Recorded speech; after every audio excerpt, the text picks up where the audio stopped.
everyone, it's Jessica, and I am here to talk about Solo's episode 2, Tom. I want to be completely transparent. I got my second vaccine shot on Friday after I watched this episode, and right away I started to feel kind of like headachy.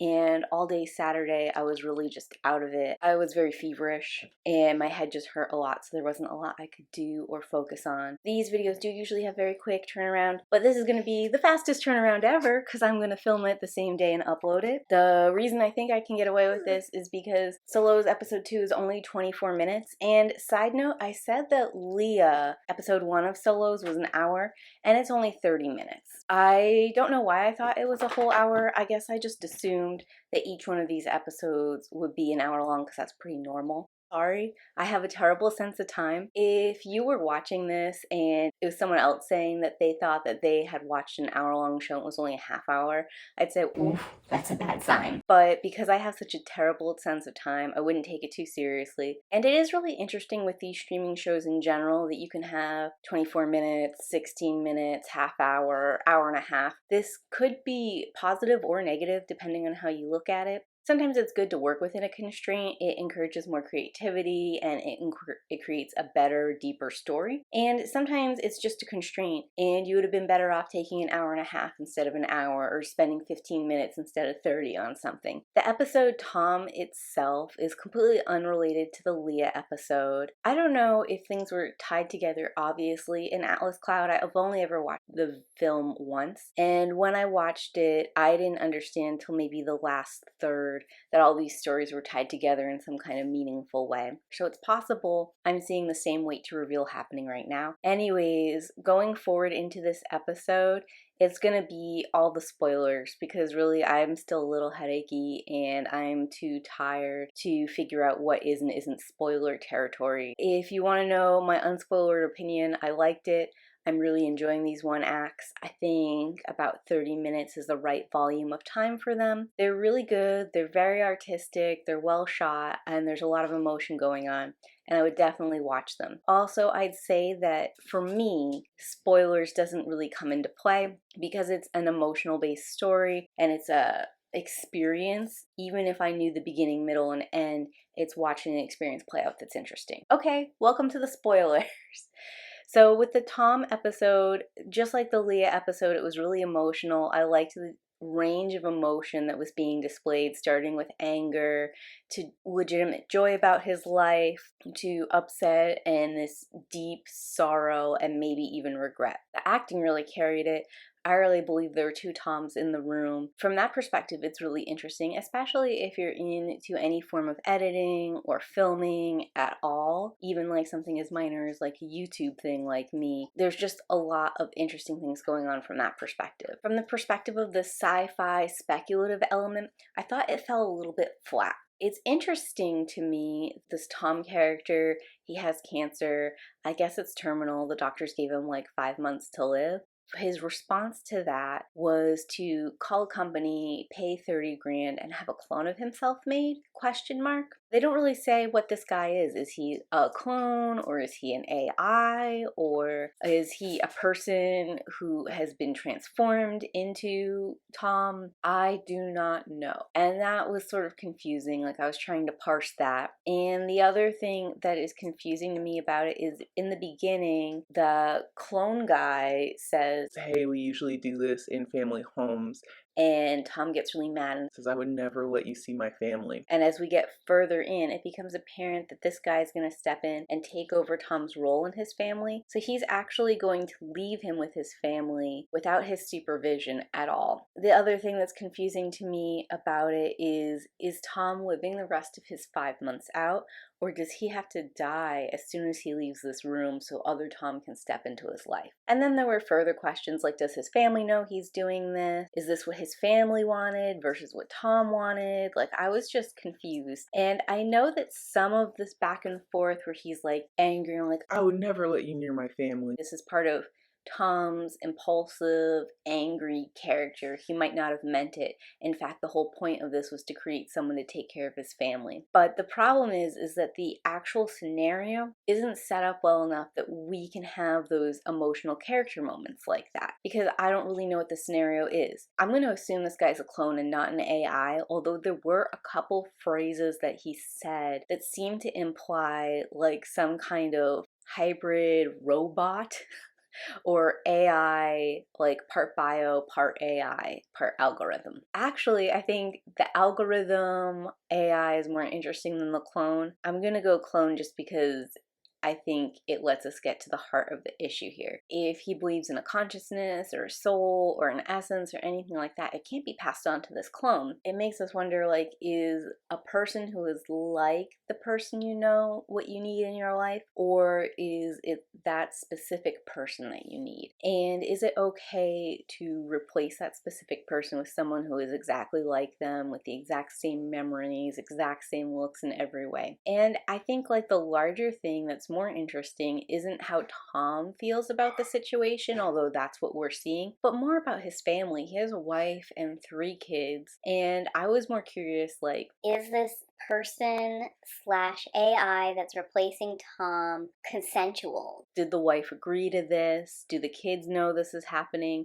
How do they feel about this versus how Tom feels about it? Like, I get that this is an episode about Tom coming to terms with his mortality, and in certain ways he is creating a living will for his family. And at first in the episode, I thought it was going to be like a straight living will, like this guy was going to execute the will and then that was the end of his lifespan or his online time and he was going to power down. But then they get into all these little details about his wife and his kids, and I'm like, Oh no, this guy is stepping into this other dude's life. that to me was all kinds of red flags, alarming. Are the wife and kids going to be okay? Is this right? And then they did this weird scene where they're like, They'll know about original Tom versus new Tom because I'll do things just a little bit wrong on purpose and then they'll remember original Tom. and I was like, Oh, so they do know about the switcheroo that's about to happen? They don't want to spend original Tom's last months together. They're going to hand off while Tom is still well and start living with clone Tom. that was weird. That was upsetting. I think this was a lot darker than the screenwriters intended because of the implications for Tom's family and the implications about how people and society as a whole only want you when you're well. And when you're not well, they want to retire your model and put in a replacement. It was almost like buying a new car. This one has a breakdown, and even though I could ride it for a few more months or whatever, I'm gonna go get a new one. And I liked this one so much, I'm gonna get a brand new one that's the same make, model, and color and warranty. It's just not gonna have this issue that's failing in a few months. That works with cars because cars aren't alive. You know, sometimes I see people do this with like pets as well. Obviously, they don't get rid of their pet, but right, you have a pet that's dying or you have a pet that's getting older and you get a second pet in anticipation of that. Or, you know, you had a pet that died suddenly and your significant other or friend brings home a new pet to help you with the mourning process. And I think there is some value to that. It is definitely not the same as your vet saying, your animal is sick. Here's a dog that looks exactly like your animal that's not sick. We're gonna dispose of this other one for you. it's like a dystopian society. I don't see how your friends, your family, your loved ones go along with it, allow this to happen. And I don't see the reconciliation being good if they know original Tom is gone and this is fake Tom. And I see like this resentment, this hatred building. And given Tom's volatile personality, I am actually like a little bit worried the family and the friends continue to reject and resent Tom or continue to make like underhanded situations going on with new Tom. And eventually he lashes out. And in some way, not only did original Tom like sacrifice those extra months with his family, maybe sacrifice his life period to make this switcheroo, but he also permanently ruined his memory trying to do what was right for his family, and he could have avoided all of that with a simple conversation. Of course, I am assuming that the family doesn't know. If the family did know, I feel like some of this conversation wouldn't have had to happen, or it would have been like separate interviews with each one of them, or they could have met at the family home.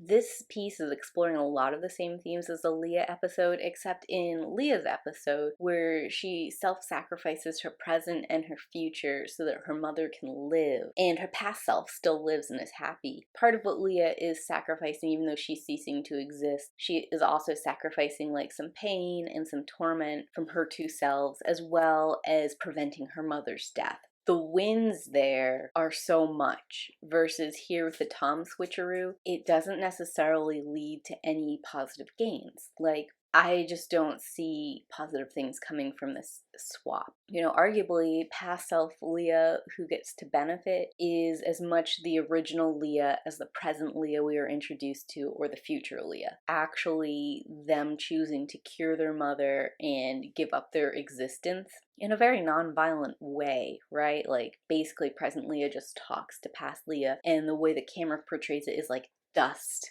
dissolving. It's like a Thanos snap, right? It makes sense. It's satisfying for past Leah. And past Leah then knows like how much her present self was willing to give up. She knows where her love is. And she knows she has her mom, you know, for longer, which I think is value added both for the mom and for Leah. Where like this Tom handoff, if Tom is leaving and he is going to be exterminated after this meeting, then there's no added value to Tom except thinking that his family's taken care of. And there's no really value for the clone. Like, the clone is living a lie. He's going to have to step into a life that is not his own, that maybe he's not prepared for. And the family themselves, they don't get more Tom. They get Guy pretending to be Tom, who's exactly like Tom, in all these superficial ways, but might not necessarily, like, at his core be Tom.